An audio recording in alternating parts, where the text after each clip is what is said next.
Good evening, brothers and sisters. I say to you, Assalamu alaikum, which means peace, peace be unto you. That peace that goes beyond all understanding. Goes beyond all understanding. We got a particular show here this evening where we must have discussion and to understand exactly what's going on in our nation, in our world.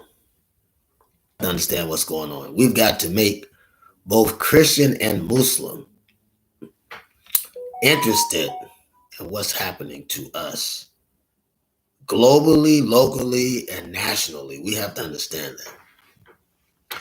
So we must understand what's going on. And brothers and sisters, who will save the black community if you don't? Who will save the black community? We have to ask ourselves that question. We have to ask ourselves that question. So God has bless God and bless holiness.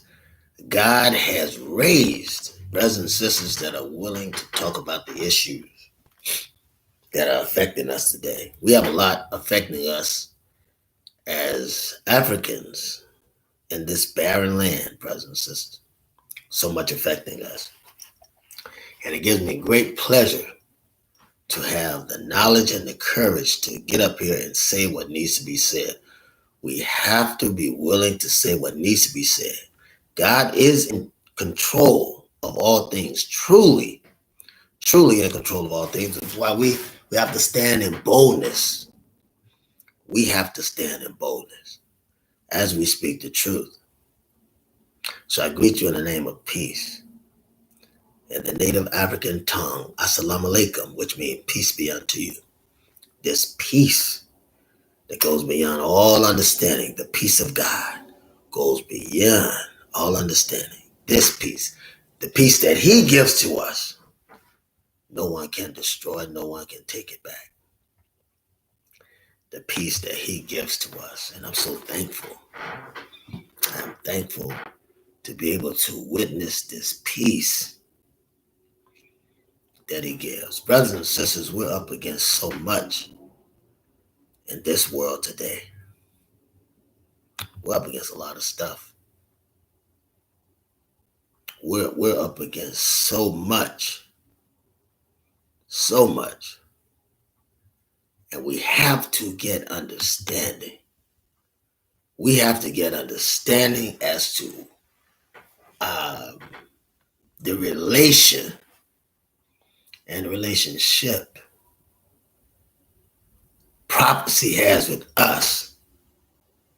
And that prophecy, excuse me, that prophecy has concerning us and in this land of bondage. We're in bondage. We're in bondage. You heard it here. We're in bondage.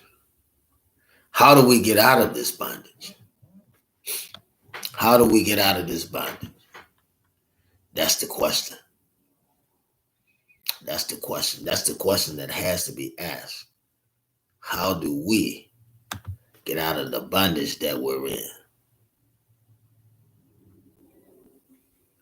So we must have that discussion. This is not to take away from our topic, but we must have a discussion as to how we get out of this bondage that we're in. We are indeed in need of discussion, because if we don't deal with what we have to deal with, brothers and sisters, I don't know. I don't know where we'll be if we don't deal with it. We have some interruptions right now. We have some interruptions right now. Which is something just ain't feel right. Get that taken care of. We're going to get that taken care of. We got some interruptions right now. Like a whole feed is coming through right now. we're gonna take care of these interruptions. We're gonna take care of these interruptions. We out of there, so hopefully we don't have to worry about that again or anymore. But we have to be cognizant, brother and sister, about the trouble that we face. You and I, we are facing trouble as it relates, if I can say that, as it relates to us being in this country. It has nothing to do with Donald Trump. It has nothing at all to do with Donald Trump. Donald Trump is not the source of this problem. What you have to understand is that you and I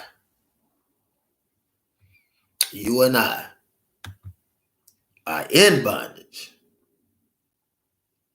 This plantation, I have to say it this way because it's the only way that you're going to get it. Here we are on this plantation trying to act as free men. Trying to act as free women on the plantation. My God. And that means that we're in bad shape. We're in bad shape. Because we're trying to function as free people in bondage. I'm gonna get to my message. I just want to talk to you a little while. Have a fireside chat.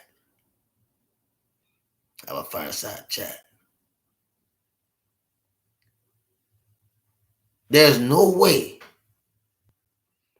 I don't care who you are, there's absolutely no way for you to achieve freedom in bondage. And another thing is this. There's no way for you to achieve freedom with your enemy. You'll never do it. All the other countries, all the other provinces, including Spartacus, when they wanted freedom, they rose up against the power. Now, if they were going to stand and rise up against the power, that there's no allies in the chain of command other than slaves or other oppressed people that are in those chains of command. Now, the question is, do they understand that they're slaves? Let me ask a better question. Do black politicians, I have to say it this way, I got to, I don't have a choice. I want to step on anybody's toes, but I got to ask. Does the black politician know their place and do they know their play in government? Do they truly understand why they're there? The white man understands it. The white man understands what the black person doesn't understand who's in government. Because if you're oppressed, then the whole point is to overtake the regime that has you oppressed, that has you under the gripping yoke of power. Right? If a slave is on a plantation, even if his master make him the whip, even if his master make him the cracker of the whip, understand that the slave has a prominence only on that plantation. It doesn't stop him from being a slave. He may eat better than the other slaves. He may dress better. He may speak better. May have a little more power, but at the end of the day, he's still a slave. Brothers and sisters, will never achieve freedom. You'll never achieve equality, and you'll never achieve justice. You never will.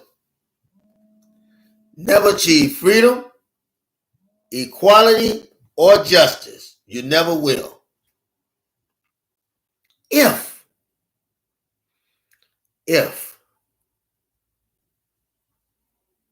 you don't fight for it. You'll never achieve it if you're not willing to turn over that, how do you put it? Turn over that, if you're not willing to turn over that regime. So when you're fighting, you're fighting to turn over a regime. If you're talking revolution, now a lot of black politicians don't understand why they're in politics. And that's the reason you and I are in the same situations that we're in. And I say this, and this is nothing against anyone. I pay the price for saying it.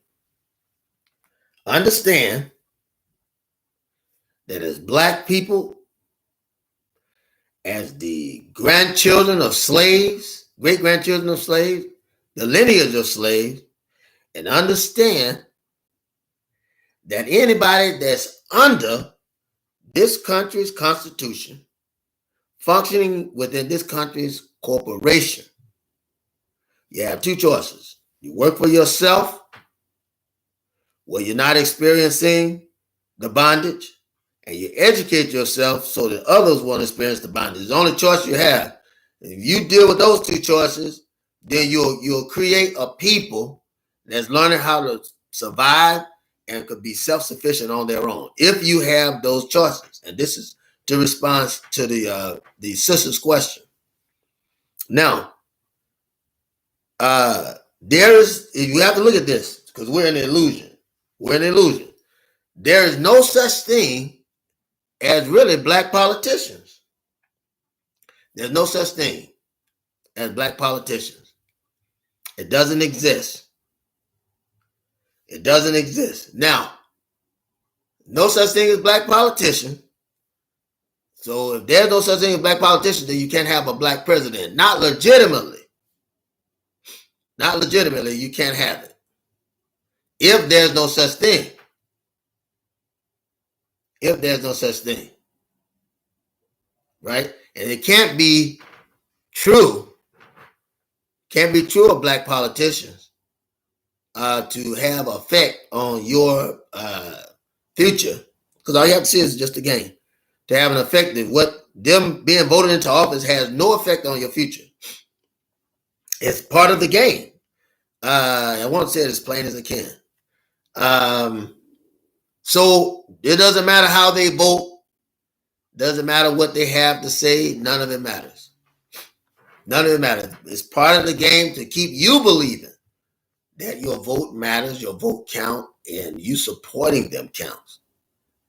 But it's only a facade, because while it may be a commercial success or cosmetic success, I should say political cosmetic success, in reality it's no real success. Now, our subject today is what is meant by the term white devil, right? What is meant by the term white devil? That's our subject. When the Most Honorable Elijah Muhammad make the comment or phrase white devil, which he gets from Master Fard Muhammad, peace be upon him, he's making reference to those in power who mistreat those under the gripping yoke of their power. Right? So this is what he means when he says white devil. Now you have to say, well, we need more than that, right? White devil is most famously refers to John Webster's Jacobin tragedy. This is where it comes from. You have to read that. Now, white devil is first used by the white men White devil most famously referred to this John Webster's Jacobean tragedy, right? Which premiered in 1612. It was a play.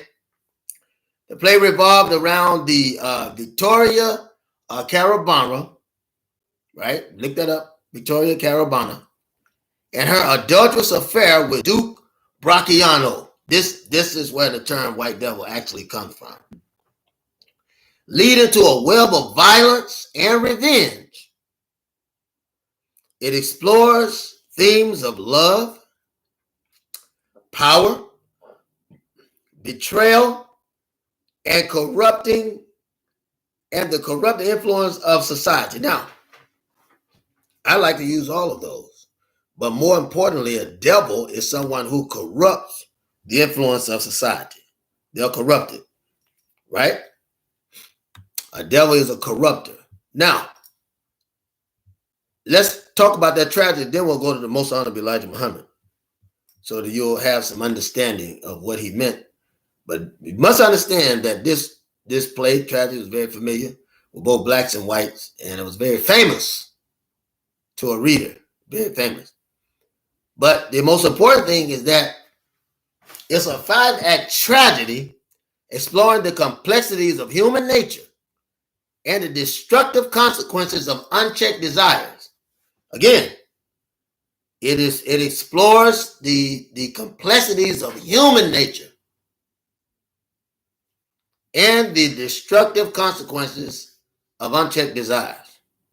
Brothers and sisters, anybody can be a vessel of evil, but not everybody can be a devil. Can't do it. Not everybody can be a devil. Anyone can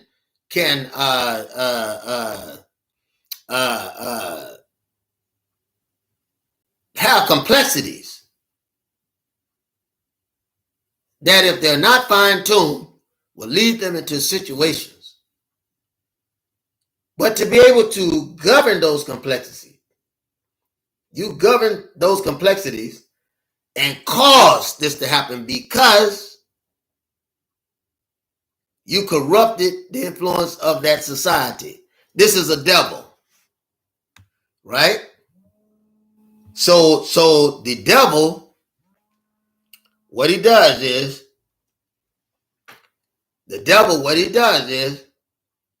he explores the complexities of human nature, and he organized elaborate schemes to corrupt the influences of society. Who do we know that does that? I just want to talk to you for a minute. We talk about the play, but I want to talk to you for a minute. That play has been performed and studied for centuries. A lot of people don't even know about it. And it continues to be a significant work in the history of English drama. English, the white man. So while the most common associated Webster's play, white devil can also refer to other works, including the book of Stephen Bromwell about Robert Rogers during the French and Indian War, right? Because he was called the White Devil. A novel by Justin Evans, a fictional character in the TV series Dark. Now, when the Nation of Islam says white devil, we want to explain that, because very serious when the Nation of Islam says white devil, because you need to understand what we're talking about. You need to understand that, right? I didn't say Farrakhan's Nation of Islam. Talk about Elijah's nation, because to my knowledge, Farrakhan's Nation of Islam is backpedaling. But when Elijah talked about the nation of Elijah, in the Nation of Islam, Elijah Muhammad talked about devil, the most honorable Elijah Muhammad, peace be upon him. When he talked about devil, what he meant was a manipulator. He meant manipulator. We have to understand that. That since the foundation in the 1930s, the Nation of Islam has grown into one of the wealthiest and best known black nationalist organizations in the United States. Why? Because they believe in black owned business or black supporting blacks. So you turn in a dollar. We offer a Nation of Islam numerous programs and events designed to uplift black Americans. This is a fact. No one can challenge that. No one can challenge that. Even though the government speaks negative about it. No one can challenge that. Now, those of you that say you're Jews, right? We can't give you the honor of being called Jews because you're not Jews. You're so-called Jews. You manipulate society, and you in the Quran, in the Torah, you have notated Satan as a manipulator. But at the same time, the one you call Jesus, you say he's burning in excrement.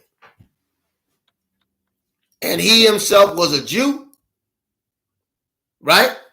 It's our job to pull down the cover or pull the covers off of Satan.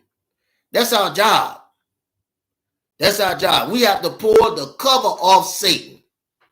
Who is manipulating wars in the world? Who manipulates poverty in black communities and the African communities globally, nationally, and otherwise? Who manipulates crime inside of our communities globally, nationally, and locally? Who has kept us in bondage? Right? The book of Isaiah said that you wouldn't even release your captives. Is that right or wrong? So what do we mean by white devil? We mean a manipulator and one who oppresses the entire world. One who corrupts the society for his own purpose. That's a devil, brothers and sisters.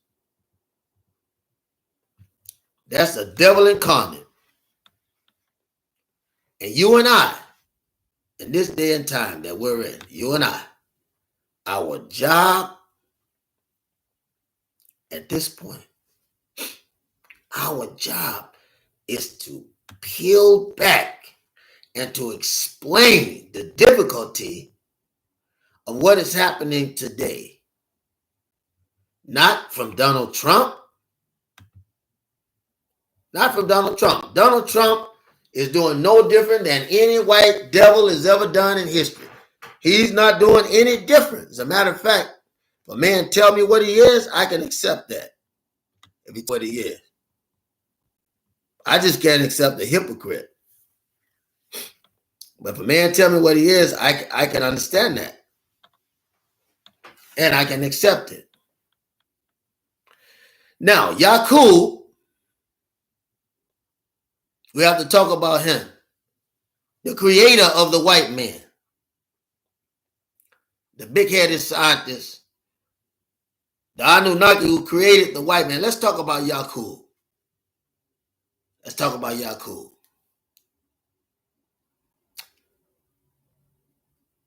Yakub, according to the teachings of the Most Honorable Elijah Muhammad, and according to the doctrine delivered to the Most Honorable Elijah Muhammad by Master Fard Muhammad, Yakub was a black Meccan scientist. He lived about 6,600 years ago, or better, and created the white race. You have to understand this. Most white people understand it. And they'll tell you, those that know, tell you where they come from. Now, according to Master Fard Muhammad, he created the white race according to when he discovered the law of attraction and repulsion. He gathered followers and began the creation of the white race through a form of selective breeding. Now, let's talk about the law of attraction and repulsion, because I want you to know Coulomb's inverse square law, or simply Coulomb's law, is an experimental law of physics that calculates the amount of force between two electrically charged particles at rest. The electric force is conventionally called the electrostatic force of Coulomb's force. Now, when we talk about selective breeding, we have to talk about that because I want you to get a full understanding. Selective breeding, a lot of white folks don't know their history. They don't know why they have anger toward us. Selective breeding is the process by which humans use animals, breeding and plant breeding, to selectively develop particular phenotypic traits or characteristics. By choosing which typically animal or plant males and females will sexually reproduce and have offspring together. So you get, in other words, you want to create white people. You have light-skinned babies. You kill a dark-skinned baby, take two lights, create, right? Save. Then if you have a darker, get rid of the darker. So you keep the lighter, get rid of the darker. Right? The term go white is right, light is all right, brown stick around, black stay back. Is that right or wrong? So this selective breeding is known as grafting. And he did this on the Isle of Patmos. Now you know about the Isle of Patmos, right, brothers and sisters? If not, I'll tell you. The Isle of Patmos is a Greek island in the Aegean Sea, and it is famous for the location, according to Christian belief, that John of Patmos received a vision found in the book of Revelation in the New Testament, and where the book was written, right? So that's where you've heard the Isle of Patmos before, which is a famous island, a very famous island. But this island was not devoid of facility. Come on, brothers and sisters.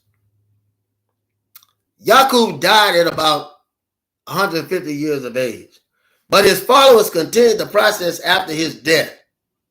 According to the most honorable Elijah Muhammad and Master Fard Muhammad, the white race was created with an evil nature and was designed to rule over black people for a period of 6,000 years through the practice of tricknology, which ended in 1914. So we're not even under that anymore. And if you look around, the only one that's keeping this illusion going are those that are giving in.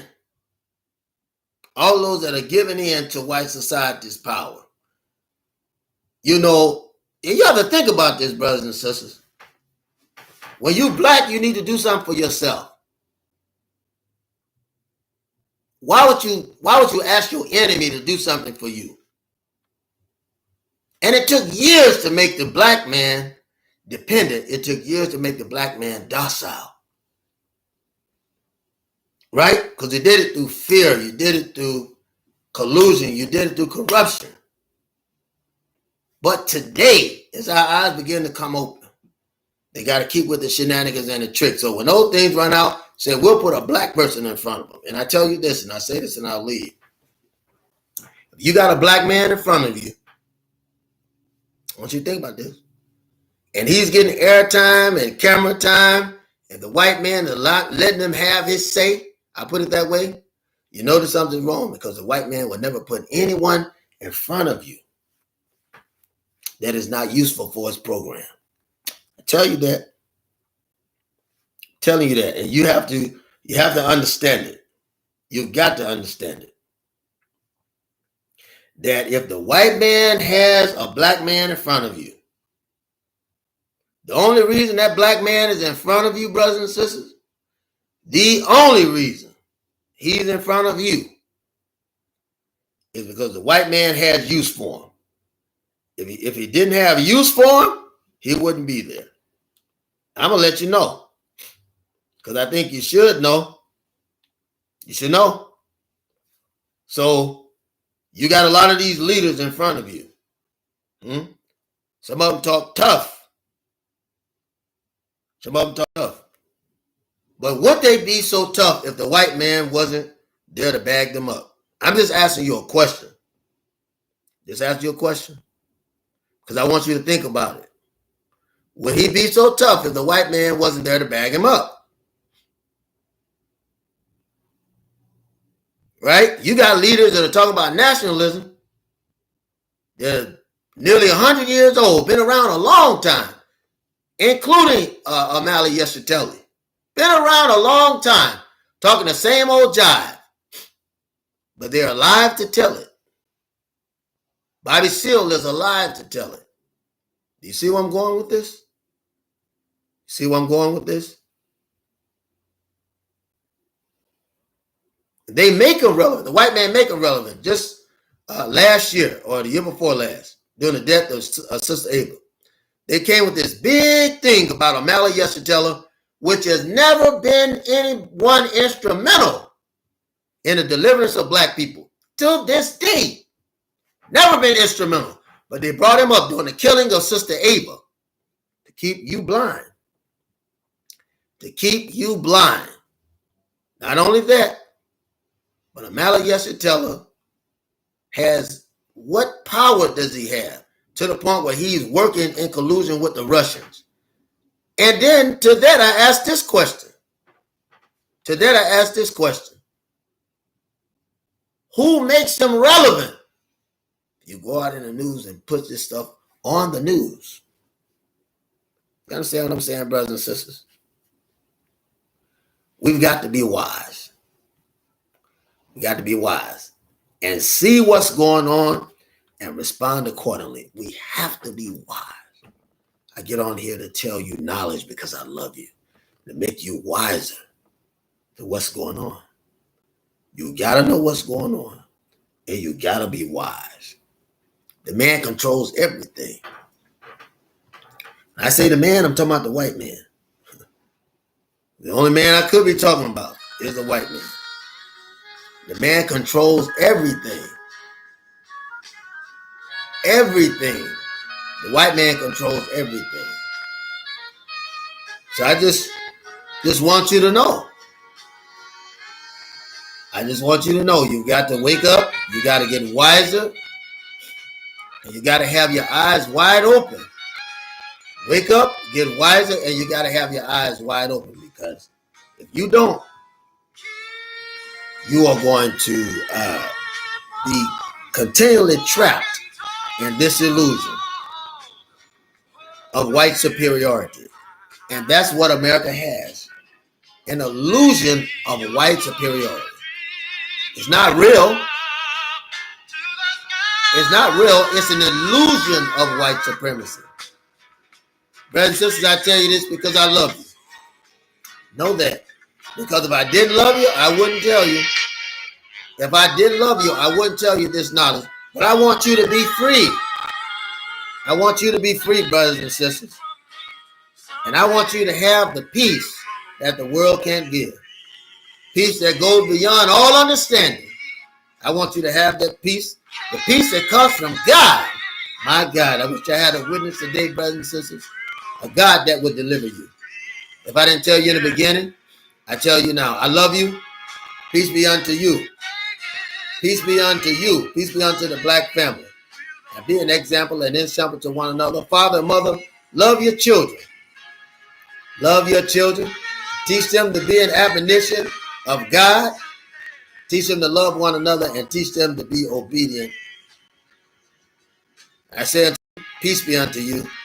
And assalamu alaikum.